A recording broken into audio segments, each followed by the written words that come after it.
Good evening, and thank you for joining tonight's web seminar featuring Dr. Catherine Beavis. Your moderators for this evening are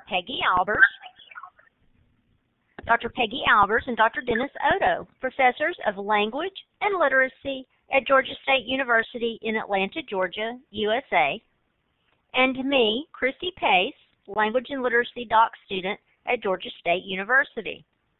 We're joined by our GCLR research team, Tuba Angai Crowder, David Brown, me, Christy Pace, Aram Cho, Ji-Hei Shin, Sarah Turnbull, Jin Jung, and Mandy Sinha, all doctoral students at Georgia State University.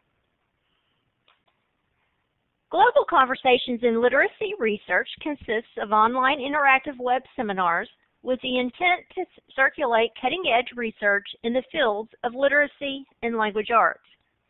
GCLR, as a research project, seeks volunteers for our study of critical literacy, professional development in online spaces. If you are willing to participate in a brief interview, please type your name into the chat box at the end of the presentation.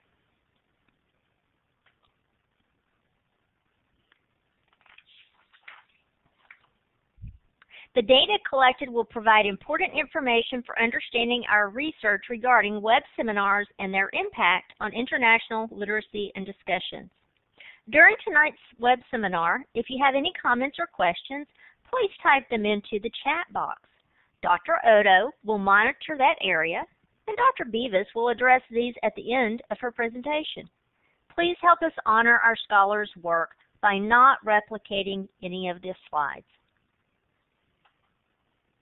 We would love to know from where you're participating in tonight's web seminar, so please use the star tool located to the immediate left of this slide and click your location on the map.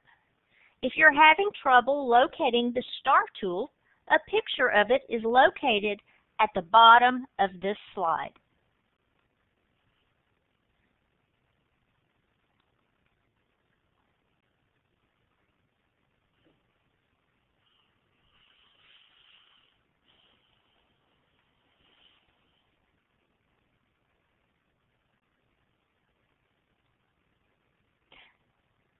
Wow, it looks like we have quite a few joining us from North America, and to the rest of you from around the globe, thank you for joining us. We also are interested in how many GCLR web seminars you've attended.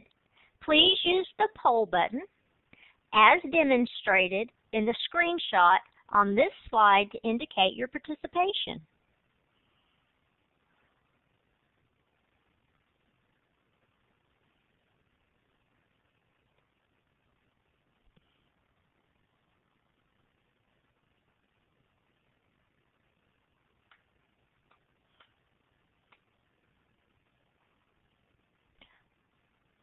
Wow, it looks like we have a lot of return visitors and attendees to the web seminars. We welcome those of you that this is your first time, and those of you who are returning, thank you for supporting Global Conversations in Literacy Research, and we look forward to you attending more of our sessions.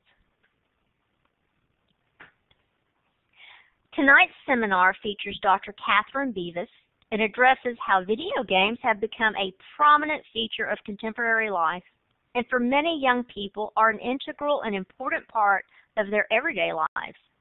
Her presentation will outline some of the issues and questions that arise in relation to video games, learning and literacy, and describe some of the ways in which digital games are being integrated into teaching and learning in Australian schools.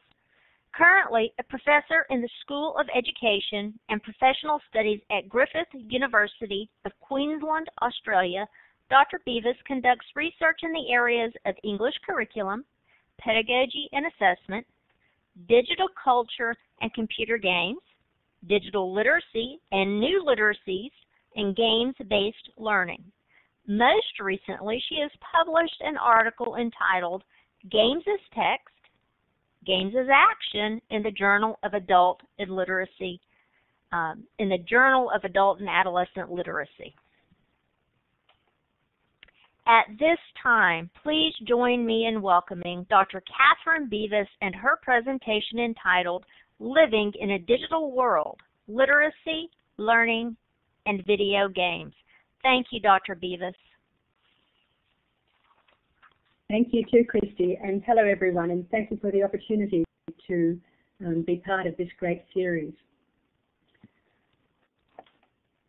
There's so much to say on this topic, and it's very hard to know where to focus, but I wanted to talk to you particularly about video games in relation to new forms of literacy and the ways in which they're being used, or the ways in which people are exploring working with video games, or what we understand about young people's engagement with video games in formal school contexts. So to start, we're very familiar by now with arguments about the significant place that digital games occupy within society, about their pervasiveness and influence, about how they outmatch sales of film and other forms of entertainment, and about how games and digital culture have become mainstream and an important part of young people's everyday lives. It's important to say at the outset, however, that this is not universally true, and that there are large parts of the world where technological access and resources are far more limited, and to remind ourselves that we're speaking of particular groups and societies, albeit to a matter of degree. It's also the case that within countries such as Australia and more widely, digital divide still exists. Access may be highly variable, and in and of itself we know that access alone is not sufficient to provide equity. So I'm conscious that the kinds of comments and observations I'll be making here do not apply universally. I should also say that I'm using the terms video games, computer games, and digital games pretty much interchangeably to encompass games of many kinds, played on a wide range of platforms, including things also like phone games, DS games, Wii games, and so on, as well as more formal computer games and video games.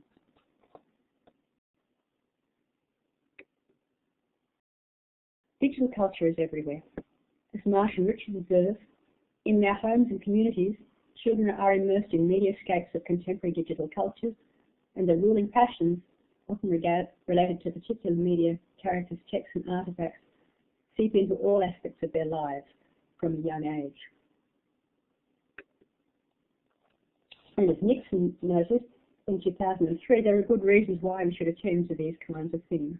She said, computers and the new media are increasingly central to the lives of today's children and youth. Their participation in global media culture, including online culture, has become integrally bound up with children's and teenagers' affiliations, identities, and pleasures. This kind of social participation is integrally bound up with the ways in which symbolic meanings are made, negotiated, and contested, and is therefore of central concern to literacy research. Usage and purchasing statistics provide a broad brush picture of the take-up and integration of digital games in young people's lives.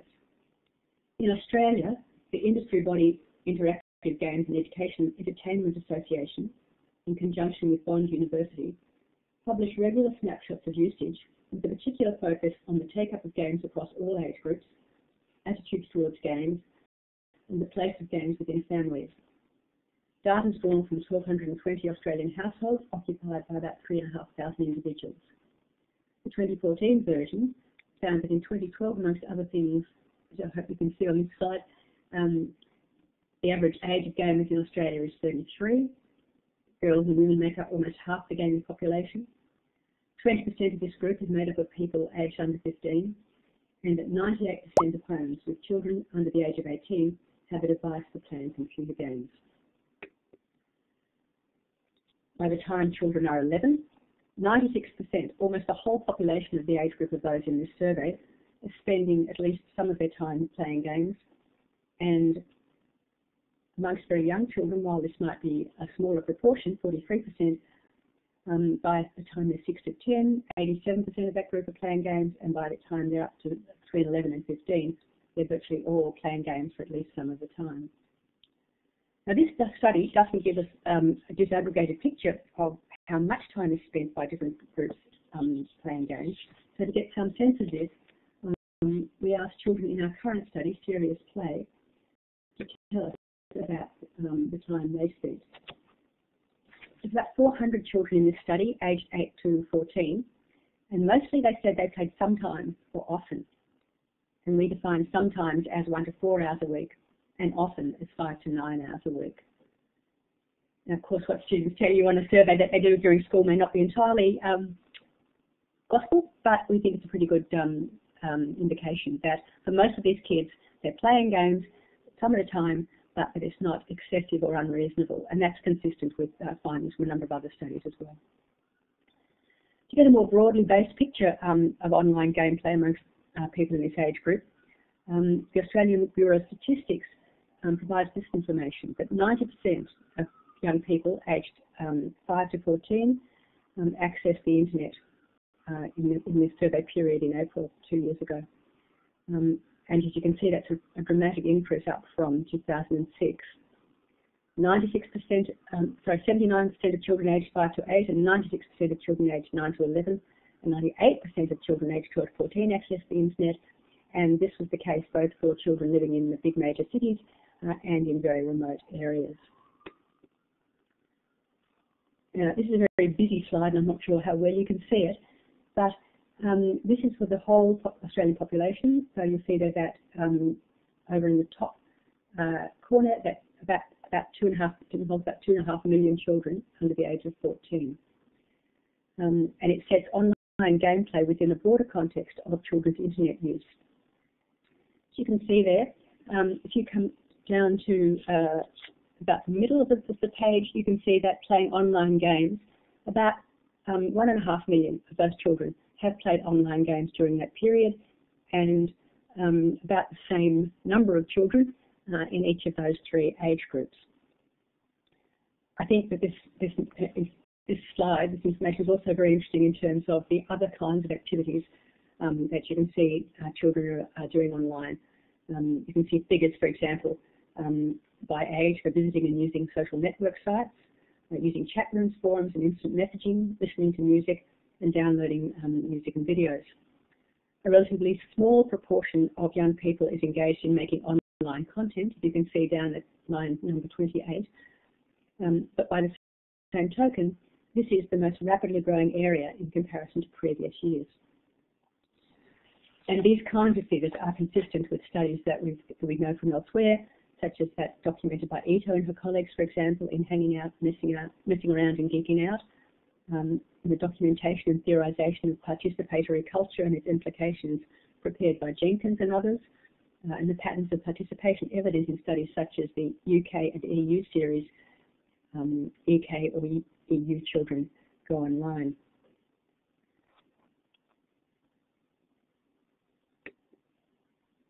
Okay.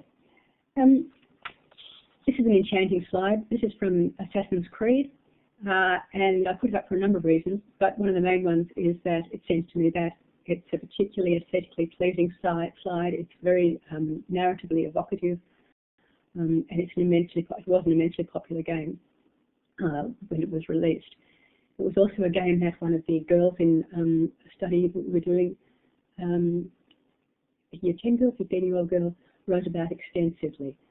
But the main reason I put it up really is to, I guess, start to introduce this notion of intertextuality and multimodal forms of literacy.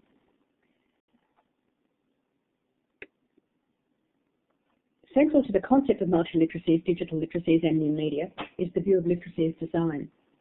G's work's been particularly helpful here in thinking about how this might work in the case of games. In games, learning about and coming to appreciate design and design principles is caused with an experience. He says, meaning and knowledge are built up through various modalities, images, text, symbols, interactions, abstract design, sound, etc., not just words.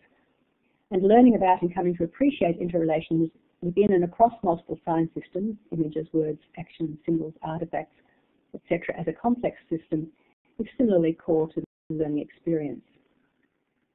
G characterises games as semiotic domains, which I like to think of as little universes of meaning, where all elements have a part to play in constructing the knowledge domain. Managing gameplay also requires players to be reflective. As G says, learning involves active and critical thinking about the relationships of the semiotic domain being learned to other semiotic domains. And again, this is a slide that's come from some past work we've done with kids. I particularly like it because, partly because it's a nice example of the ways in which to read and to make sense of it, you need to pull all sorts of information from different quarters of the screen. I particularly like it because of the human alignment of chaotic good, which I think is something that we'll should aspire to. Okay, so a crucial area in this kind of work is to recognise the central role of context, purpose, ownership, investment and identity in shaping the nature of play. Amongst other things, this means that playing games in school, enhancing games for school purposes, is inevitably different from playing games at home. Bringing popular culture text into the classroom has many benefits, but it's also the case that doing so turns them into school texts and business to some degree, not so much duplicating out-of-school experience as calling on it and hopefully making it available for study. In a number of research projects, I've been interested to explore what this might mean for contemporary English and literacy curriculum and pedagogy. There are at least three foci here related to games and gameplay in and out of school. One, to do with the nature of young people's engagement with games in their leisure time and the implication of this experience for how they approach the kinds of text they encounter in school and indeed the kinds of literacies and other communicative forms that they encounter. Second one is to think about games themselves, what kind of phenomena they are. How do they work as multimodal forms? How do they exemplify and embody multiliteracies? How do they tell stories? How do they engage readers and players? What kinds of literacy practices are entailed in quote reading or quote writing and playing games? How do they sit alongside other forms of narrative and related forms? And where is meaning made? That question we ask all the time. What might it mean to think about games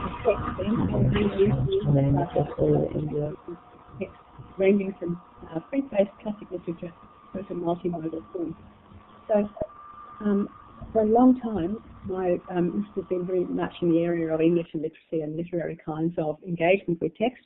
More recently, we've also been looking at learning in a range of subject areas and responding to the kinds of interest there is, I think, worldwide in exploring the capacity of games to support learning of many kinds.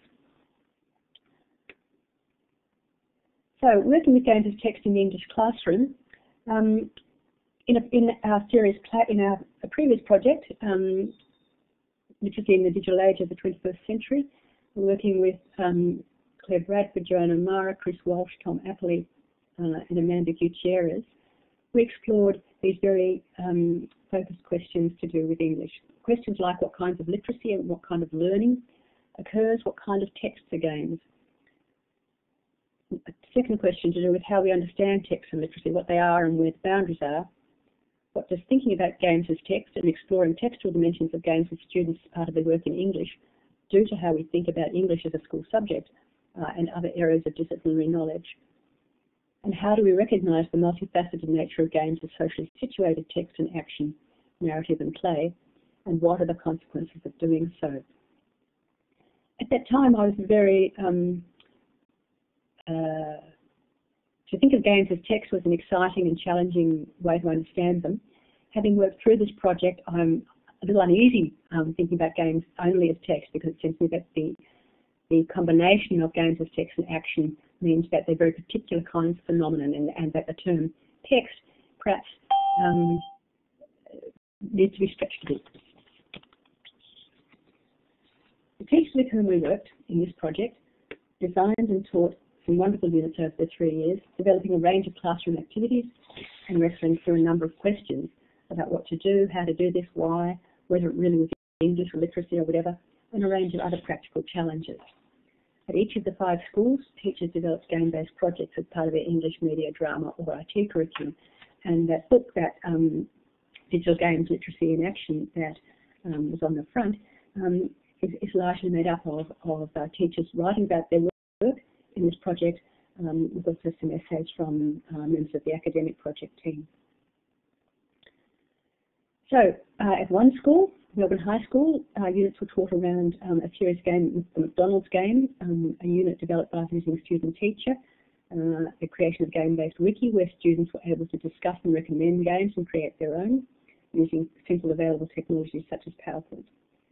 At the second Melbourne High School, the teacher built his unit around the Visiting Game On exhibition, requiring his Year 7 reluctant learners to research and evaluate the games on display and to identify a number of key features to do with how they were structured and what was entailed in play. They actually worked with Chris Walsh and used a modified version of the 4 resources model for reading, which you may know.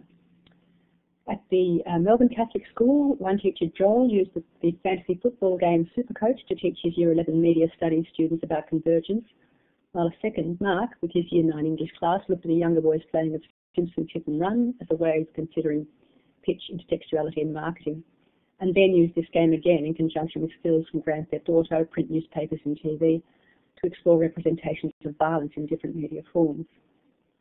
At the Country Catholic College, IT and English teacher John had his Year 7 students making Game Maker games, while elsewhere in the school, Belinda undertook workshops with her junior and Year 12 drama students around the theme of games. And Joanne O'Mara, also a member of the project team, who I may have omitted to mention just now, worked very closely with Belinda doing that. And I should say that the book of the digital games book, Joe co-edited with me along with Lisa McNeish. And back in the Melbourne Independent School, Lisa, as part of a team of Year 9 English teachers, created a 10-week unit around myth and archetype in literature and games. So this is pretty exciting and helped us think further about games as text and the kind of text they were, but also brought home very vividly questions about those aspects of games that fit less readily into textual literacy parameters. It's not so much that they were not textual forms, as that this was only part of the story. Games are quintessentially about action. Students need to do in order to play. And one outcome of that study was the development of a model that considered games as both text and action, intended as a tool for mapping and describing gameplay and for curriculum planning. We envisaged this as a kind of spinning pinwheel with overlapping sectors, but with any instance of gameplay likely to be occurring on both layers simultaneously. As you can see, in the action layer, we included design, situation, and action, and in text, knowledge about games, me as games player, the world around the game, and learning through games. More recently, in the Serious Play project, a group of us have been continuing this work, looking at games-based learning in the light of our previous study and considering a range of questions about learning and teaching, context and purpose, ownership and knowledge, literacy, pedagogy, and curriculum. As with the previous project, the range of work undertaken by teachers varies hugely, depending on their subject areas, year levels, priorities, and contexts. We're working with teachers in 10 schools across 2 states, comprised of elementary and secondary schools, state-funded schools, Catholic schools, and other schools from the independent sector, and schools from urban and country areas. Students in our study range from very young, the first year in school, up to Year 9 where students are aged about 15. The student cohort mostly changed from year to year, and the teacher cohort mostly stays the same. Where the previous project involved studying or working with games as text and the ways in which that might strengthen traditional and new literacies, in our current project, research is organised around 3 kinds of games-based work undertaken by teachers acting as researchers in our schools. So these 3 areas, studying games, making games, or using games to support learning in curriculum areas. And through these, we're looking closely I'll come back a bit. Here we go. So, a focus on teachers, looking at things like the challenges they face in teaching with and around games, what they think works, how they think and feel about games, the kind of professional learning that supports them, and their views on games over time. Now, focus on students, we're similarly looking at how students experience games, what they think games are good for, what they see as the challenges or promises of games, what they like, what games let them do, their own school experience of games, and part of that, I think, is to be alert to the very different kinds of, the diversity of students in our schools, I guess, and also the kinds of, I suppose, the insights and understandings that they bring or develop through that. We've got a focus on in and out of school. That's trying to get a sense of what that disjunction is, or what the crossover is, or how teachers might respect and understand the out-of-school experiences of kids with games and work with that in schools in ways that are not simply attempting to duplicate. A focus on curriculum and learning, particularly what happens to the subject and what kind of things do students learn and how does learning different. A focus on games themselves, not just which games, but what kinds of qualities of games, what games get brought into schools, how are they used, how do people find out about them, and how well are the affordances of games used, what kinds of learning do they prompt or facilitate. And finally, we have a focus on assessment, how to map and recognise the kind of learning games make possible and the relationship of these learnings and expectations to those spelled out in formal requirements. That's really kind of like about what to value and reward and how.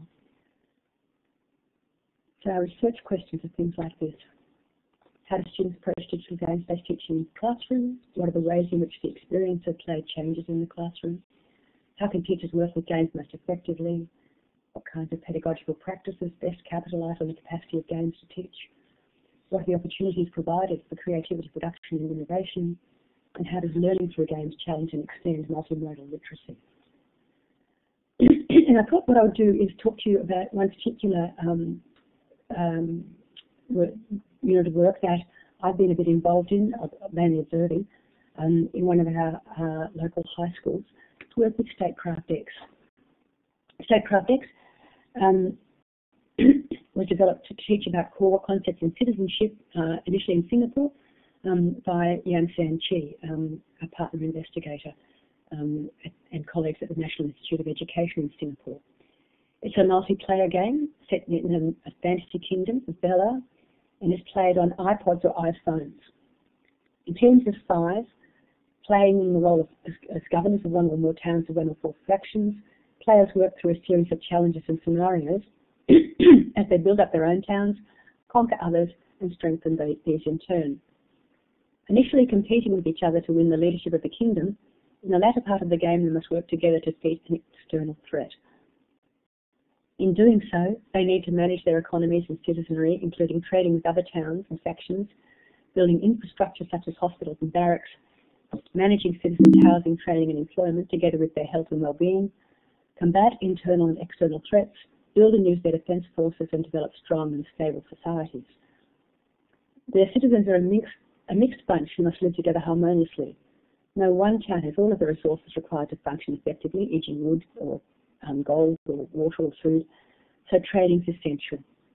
Money is shared between faction members and cooperation and coordination between faction members is essential to ensure success. The game itself is played outside class time, with teams working together or competing at home, or in this instance, in breaks at school for students who don't have broadband access.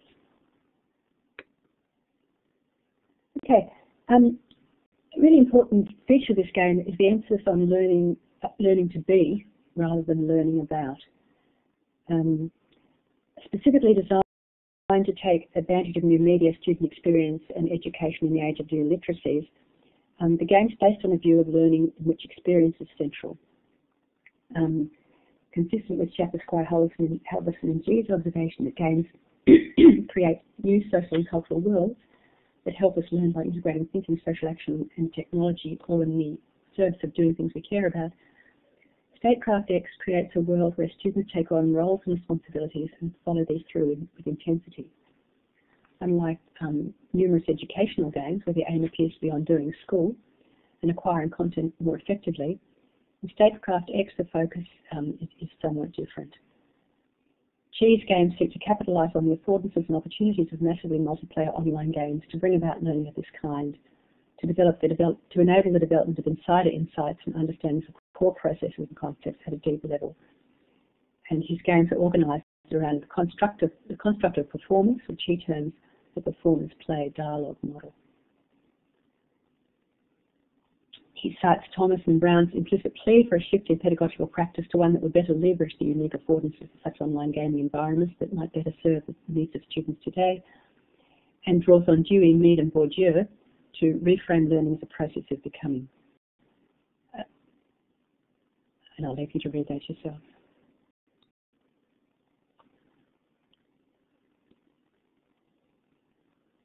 Okay, so in this, identity is central. The narrative structure of the game and the ways in which players are positioned is invited in, and competitive, communicative and collaborative aspects of the game all work to this end. So too do the circumstances under which the game is played. Echoing anywhere, any time pattern of connectedness and play, as I've said, the gameplay itself takes place out of school time, unconstrained by formal parameters of classroom time frames, pedagogic structures and agendas, and in tune with when players have the leisure and desire to play. Students could play from home or anywhere where wireless access was possible, and the server was on from 6:30 in the morning until 11 p.m. at night. 30-minute breaks between turns provided time for the consequences of moves undertaken during play to become apparent and put into effect. So, one of the things that I think is really important in this context is the very keen and clear way in which the importance of small, sharp, and readily identifiable pieces of information are combined in quite complex ways. The students' experience of playing the game and the ways through which they played was centrally linked to the use of multimodal literacies and design knowledge. The game relies on textual forms that are small, readily recognisable and full of meaning. Further, it was essential that players had a shared understanding of what these symbols, icons and images referred to and meant, as meaning is built through players' interpretation and engagement with these forms of text. Reading and text are closely interrelated, with this tight interrelationship integral to play.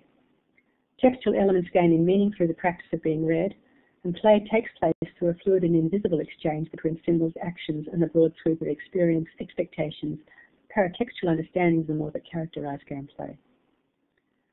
As Chris notes, the logic of the screen is one where space and simultaneity prevail, unlike the page where the logic is one of sequence and time.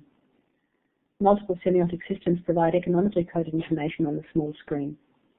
The game relies on the use of a range of symbol systems other than words to provide information in meaningful and recognisable ways.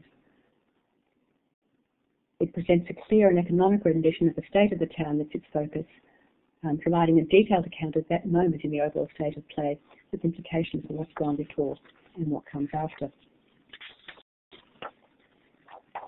And you can see across the top, for example, images functioning as symbols juxtaposed with numbers to indicate things like the town population, stocks of money, water, food, and so on, items essential for the well-being of the citizens. Qualities and components represented call for judgments to be made about the wide use of them to achieve social and political ends. The stockpile of money is that shared by all members of the faction, something which was my downfall when I played this game. I thought it was mine to spend. So there's a lot of, it relies on teamwork and collaboration and working across and between different screens and different representations. Screens organised spatially with different information signalled in different parts, the water tasks being erected, reflecting priorities in earlier decisions about expenditure. And the water tower, huts, houses and other buildings are located in a schematic but aesthetically pleasing landscape complete with river grass and trees. And down the right-hand side, a string of what looks like empty circles or buttons for spaces where a further set of icons, such as hearts or houses, also provide information to the player. On other screens, spaces, towns and landscape have their own images, patterns and relationships, with rules governing navigation, travel and arrival, the negotiation of entry, relationships of one town to another, and so on. Okay, so as they played the game, students were engaged in a complex set of literacy practices, both individually and as faction members, reading the screens in front of them, juxtaposing information presented in highly abbreviated, visually appealing forms, hypothesising about what might have happened since they last played, working out what to do next, and what the effect of the choices they make now might be. Multiple semiotic streams work simultaneously across physically diverse locations and networks in synchronous time, with a 30-minute time frame providing mandatory disciplinary parameters during which actions initiated during the previous turn take effect. The literacy practices required to play the game depend crucially on players' knowledge and capacity to read the multiple and changing patterns of symbol, number, image, and so on. It's these practices, these literacies, and the design of the game coupled with the depth of investment players bring to their roles within the game that enable the core tenets of citizenship education to be experienced firsthand. As the game drew to a close, students in different factions reflected on their progress and what they'd had to do, what they'd learned and how they'd felt about it all. So this is Jim from the Phoenix faction. He said, it's a bit up and down in a lot of situations and times. We've had to go into debt, we've had hardly resources, but we've pulled through. Being able to get different resources to other members of the group and ask them for how. And he said, we do trading, send them, for example, 20 wood for 30 gold or something like that. Defend them if they're attacked by military forces. You can send the military forces to defend them. And asked how well they're doing. I'm pretty sure they're coming second. And Mark said, yeah, we're doing pretty well compared to some other factions. Other factions have had people starve. And Jim says, we haven't had many people down like that. Some other factions have been attacked by the neighbouring kingdom. Something's coming and it's going to attack our kingdom, and some people have lost quite a few towns from them.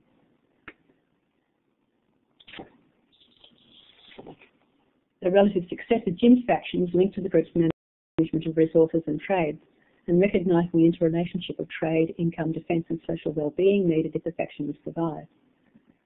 Managing resources was a challenge that students rapidly became aware of the needs, choices and interrelationships entailed. However, not everyone was so lucky. And you can see down here that while Jim had gemstones and could keep their citizens rich and therefore happy, Con had a different environment. It was a lot harder to keep everyone in my town happy, but I had other responsibilities because I was the only person in our faction that began with wood who could actually build a wood mill.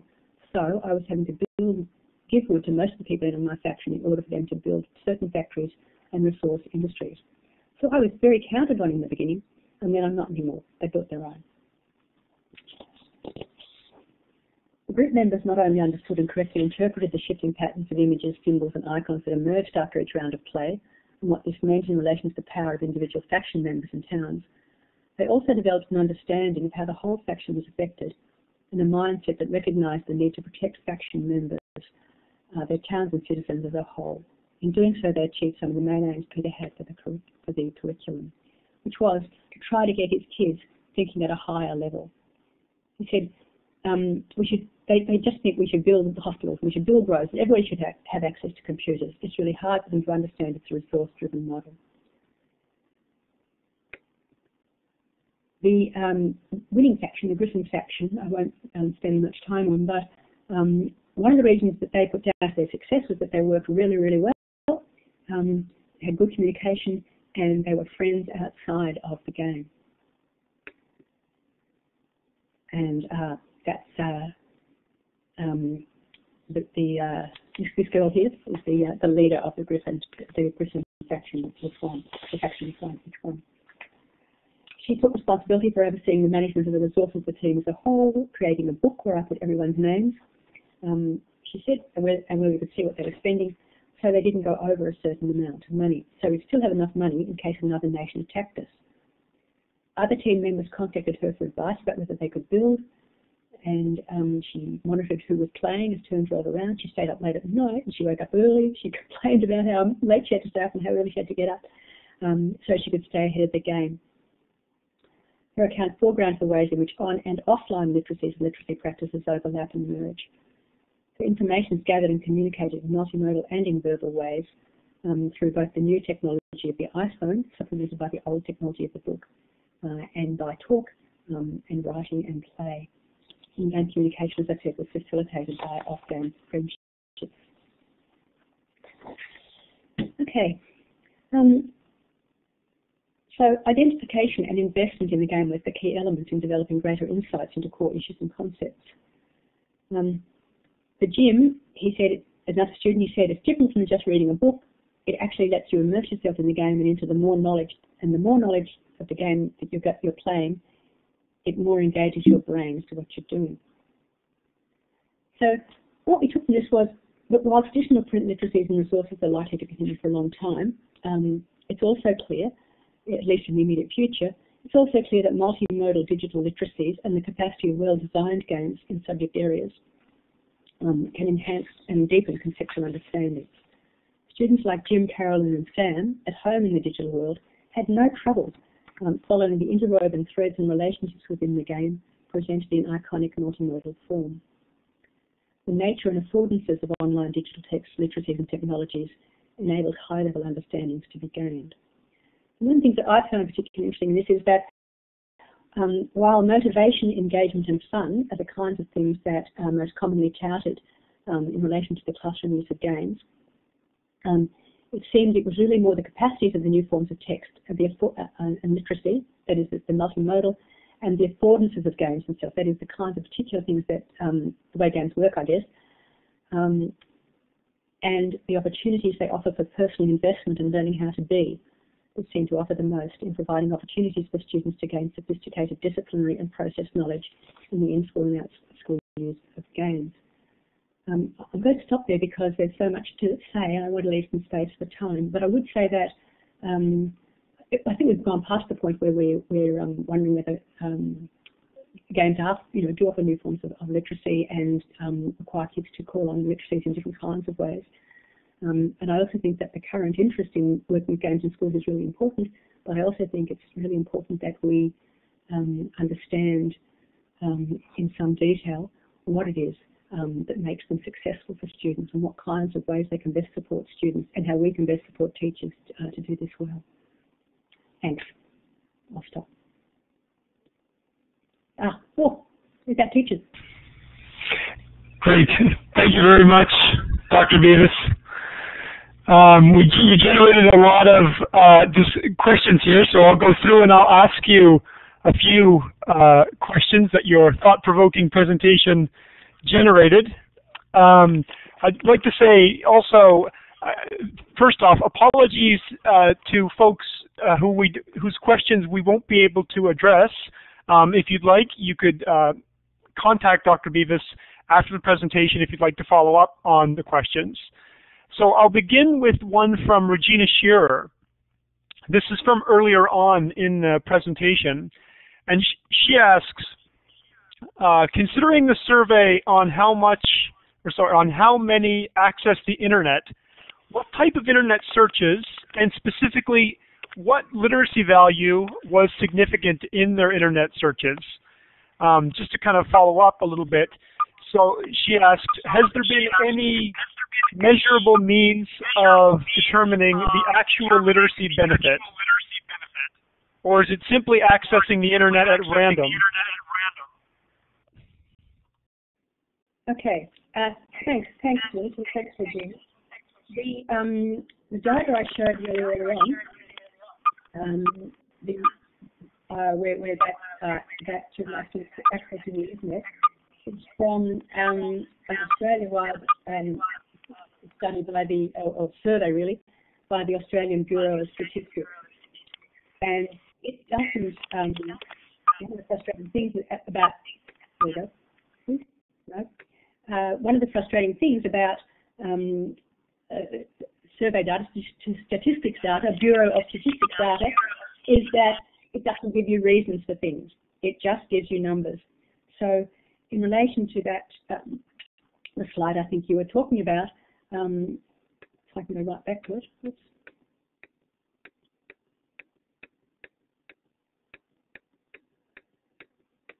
Ugh.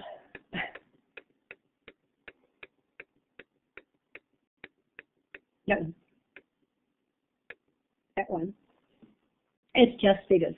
There's no reason, there's no talk. So I think that's why it's important to do the more qualitative studies where we're working more closely with teachers and kids to explore this kind of thing. And our previous study, Literacy in the Digital Age of the 21st Century, and this one is looking at what kinds of literacy benefits there are. But there's two things to say about this. There's many things to say, but one thing I would say is that, of course, not all activity is equally stretching, stimulating, productive. Some accessing the internet, just like anything else, may be fairly low level and repetitive and comfortable. But it's but not all. And a related question is, in terms of improving literacy, how we understand literacy and what we take literacy to be.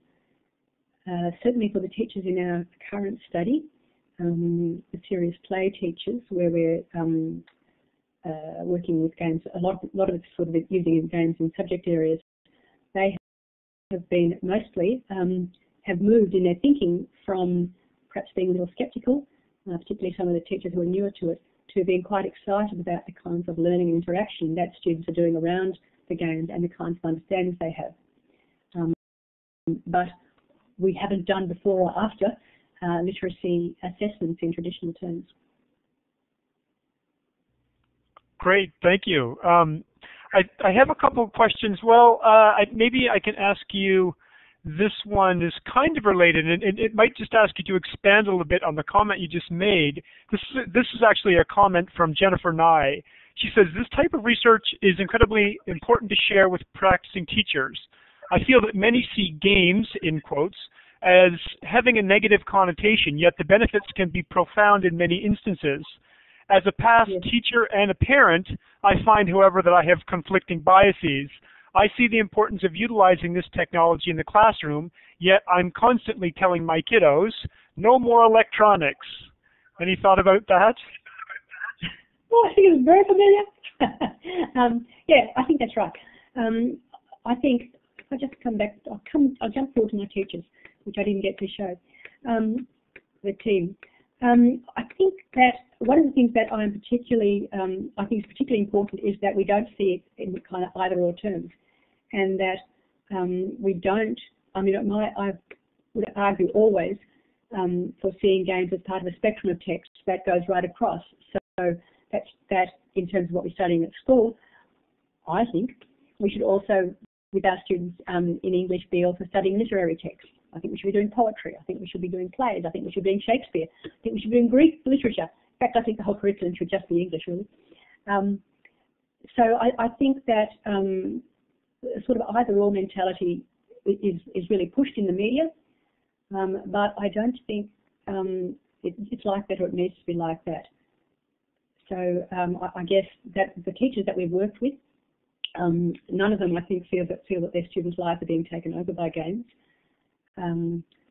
Working with English and literacy teachers, of course, they continue to value traditional forms of text and literacy, although they're, I think, probably some of them are doing it in different ways than I am doing it. For example, they might be where I would read a print book. Being of my generation, they may well read their books on e-readers or iPads and cross-check other things as they go. But I think a balance is really important. I think we need to think in terms of games and expansion rather than a replacement. Great, thank you. The next question is kind of, I think, closely enough related to this theme, and this comes from LLSS Yasser. And he asks, what impact does gaming have on physical health of kids? And he mentions in most digitized countries are also already fighting obesity issues. So what do you think about the relationship between encouraging online literacy and maybe some of these issues around health and obesity? Yeah, that's a terrific question. And it's a question that I think probably has resonance in many parts of the world. Certainly in Australia, there are concerns about obesity amongst children's population as well as adults more generally. But it's also, I think, an instance where sometimes people put two and two together and make five. There's in a number of reviews, there've been a number of wide-scale reviews of what the literature into research literature into how games promote learning in subject areas has been conducted. There was a very large one called Our Princesses in Another Castle by Young and colleagues that was published by the American Educational Research Association, I think in 2012. And there's another one that was published by Perotta and Associates out of England, I think last year. Now, Young's research, when he looked at, I can't remember how many hundreds of studies into games-based learning, actually found that one of the areas where games actually were seen to make a difference across various subject areas was actually health and physical education. And I'm assuming this is to do with things like dance games and movement games. So as far as formal curriculum goes, actually games appear to be promoting physical health and physical education in schools and seem to be very productive in that way. So I think there's a bit of a media panic around sitting watching games makes you obese. I think, as with anything else, my personal view is, as with anything else, moderation is the key, and balance, all of those things that we've argued for ages. I remember as a child being told by my mother, was I lying around reading a book again? I don't imagine I was particularly active, but it also doesn't appear to have been an uncommon approach. So, in a nutshell, I would say that I think common sense should work if we're thinking about working with younger children, but there's not evidence that correlates satisfactorily gameplay with obesity, and as I say, in research such as Young's, in fact, there's some indication to the opposite degree. Great. Okay, I think maybe I have time for one more question, and this question is actually a little bit more autobiographical, and it's actually from one of our moderators, Peggy Albers, and she asks about you personally. How often do you play video games, and are you a serious gamer, and how did you get interested in this topic? Oh, this is well, thank you, Peggy. It's a long story. And the very short answer is, and I will probably at this point lose half of you, is I'm not a game player. I got involved, I love literature. I love story. I love narrative. I'm fascinated by the ways in which language works and the ways in which meaning is made. And I became interested through seeing young people who I knew were lively, intelligent, thoughtful, active, interesting kind of kids, taking games very seriously. And I started looking at what they were doing, and this was way back, this was 20 years ago, this was kind of like, the original Prince of Persia. And I was really impressed with both the narratives that I was seeing in games and the kinds of, the ways in which the multimodal literacies were so very evident in games. It seemed to me very exciting, the ways in which games were positioning players, for example. All sorts of elements of literary theory that I was conscious of were present in games, and here were young people, children, really thinking and being challenged and stretched in all sorts of fabulous ways. So I became fascinated, really, and I suppose I see myself more as an ethnographer than a player, and I know that in the games studies field, that there's a very strong view that if you're a games researcher, you should play games, and I have immense respect for that position, and most of my colleagues play games, but I don't. Well, let me say, when I try, I'm so bad at them, and I get so frustrated that I don't persist enough. Although I did play right through Statecraft. That's great. Thank you very much. I really appreciate the presentation and the thoughtful answers to the questions. I'm going to go ahead and hand you back to our host now and say thanks very much once again. Thanks to everyone. Thank you.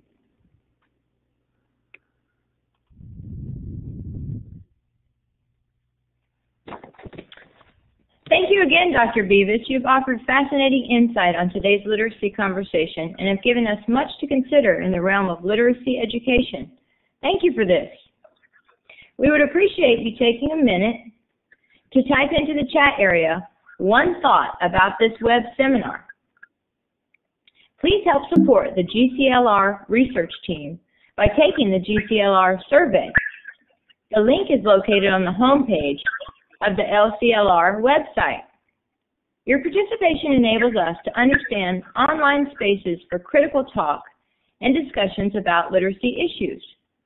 Additionally, if you would be willing to participate in a 15 to 20 minute interview as part of the GCLR research study, please type your name and email address into the chat area, and someone from the research team will contact you within a week to schedule an interview.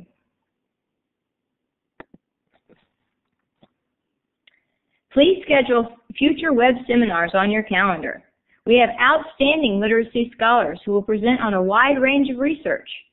As you know, these are open access web seminars, so please share our project with others whom you think would be interested. Please join us in April as we conclude.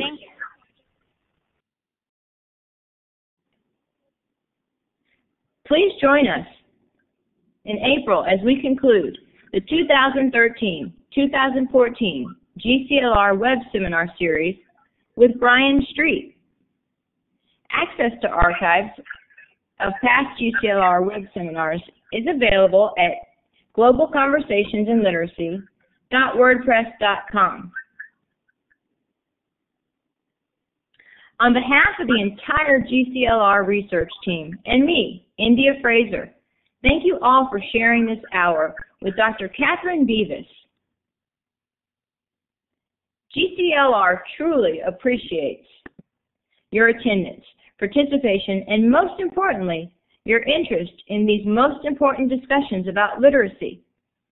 For those of you who wish to continue the conversation generated by Dr. Beavis's talk, please join the Twitter room, #GCLR_GCU, following this presentation. Thank you and enjoy the rest of your evening or your day.